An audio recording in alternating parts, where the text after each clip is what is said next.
We discussed all the telltale signs of possible infidelity, but to further go on with this very special need to know the truth, we can't be overreactive, over-judgmental, and we can't overreact to what's called false positives. False positives mean you have illusions of grandeur that your spouse is cheating, and they're really not.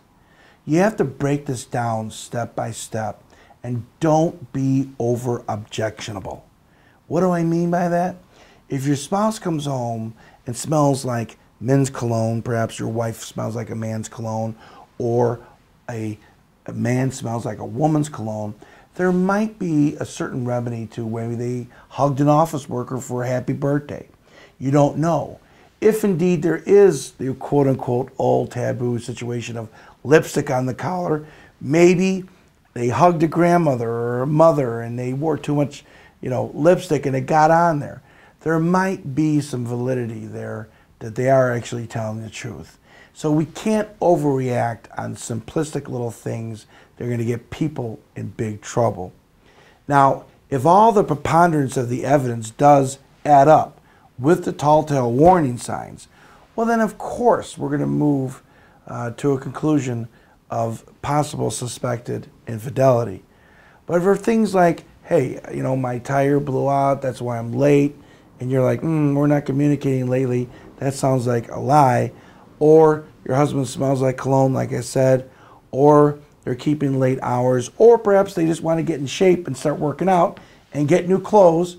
Let's not be overreactional right away by thinking, aha, they must be cheating because they're not spending any time with me or to give me any affection anymore, and they're looking all nice and pretty on the outside.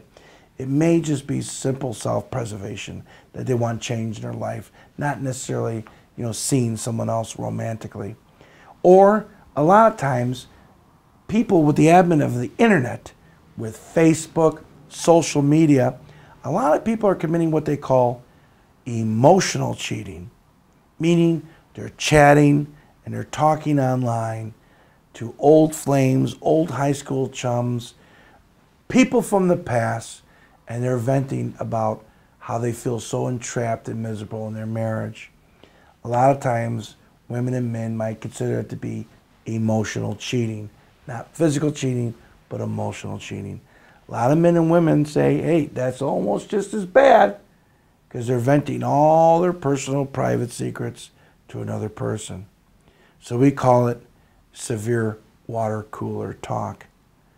But having said that, you have to be judgmental in your mind by saying, I caught him emotionally cheating online, or I put a certain software on the computer, a spy catching software in the computer that caught him chatting, okay, that caught him venting about their marriage.